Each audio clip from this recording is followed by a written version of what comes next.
Hi friends, welcome to చెస్సెప్షన్స్. ఈరోజు stock market యొక్క అప్డేట్స్ న్యూస్ అనమాట. సో మొదటిగా అందరికీ హ్యాపీ న్యూ ఇయర్.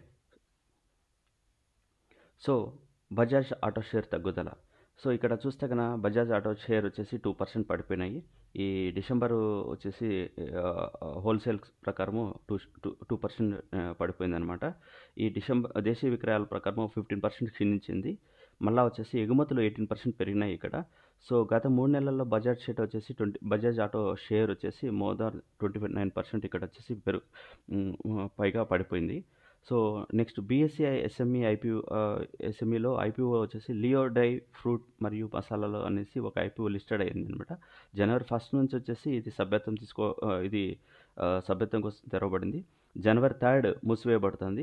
ఒక్కొక్క షేర్ వచ్చేసి బీఎస్సీలో వచ్చేసి 51 రూపాయలుగా లిస్టెడ్ అయింది. మొత్తం 48.3 lakhs షేర్లను అందిస్తుంది ఇక్కడ. సో కేఐబీల కోసం 50%, రీటైల్ పెట్టుబడిదారుల కోసం ఇక్కడ వచ్చేసి 35% రిజర్వ్ చేయబడింది. జనవరి 6న వచ్చేసి కేటాయించాల్సి ఉంది ఇది. Next easy my trip CEO పదవికి వచ్చేసి నిషాంత్ పిత్తి రాజీనామా చేయడం జరిగింది. సో నిషాంత్ పిత్తి కంపెనీ సీఈఓ నుంచి నిషాంత్ సోదరుడు వెంటనే సీఈఓగా నియమితులైనాడు.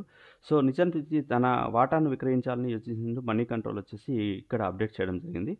డిసెంబర్ 31న బ్లాక్ డీల్లో వచ్చేసి 53 కోట్ల విలువైన షేర్లు వచ్చేసి ఇక్కడ విక్రయించబడ్డాయి అనమాట. పిట్టి అమ్మకముదారుగా ఇక్కడ ఉన్నాడు. సెప్టెంబర్ 25న అతనికి సంబంధించిన 24.65 కోట్లను వచ్చేసి మొత్తం షేర్ క్యాపిటల్లో 14% వాటాను వచ్చేసి 920 crores విక్రయించడం ఇక్కడ చూడదగ్గ విషయము. నెక్స్ట్ పవర్ మెక్ ప్రాజెక్టుకు సంబంధించి భారీ ఆర్డర్ అనేది ఇక్కడ రావడం జరిగింది.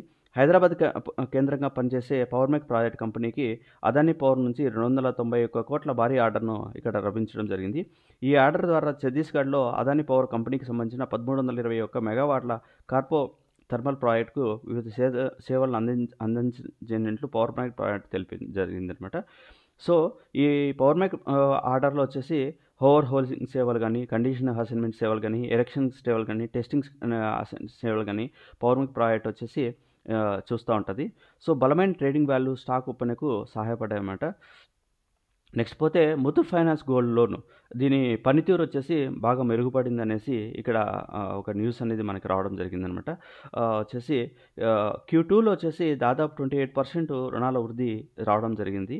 సో బంగారు టన్ను మరియు కస్టమర్ల పెరుగుదలతో మార్కెట్ వార్త వచ్చేసి మరింత మూమెంట్ రావడము ముతూట్ ఫైనాన్స్లో ఇక్కడ మనం చెప్పుకోదగ్గ విషయం అనమాట. So pearl global industry limited so chains ప్రయోజనం పొందేలా మంచి డిస్కవరీ సిరీస్ అనమాట ఇది. సో రెడీమేడ్ వస్త్రాల ఎగుమతుల్లో అగ్రగామిగా ఈ పెరల్ గ్లోబల్ ఇండస్ట్రీ అనేది ఇక్కడ మనం చెప్పుకోదగ్గ విషయము.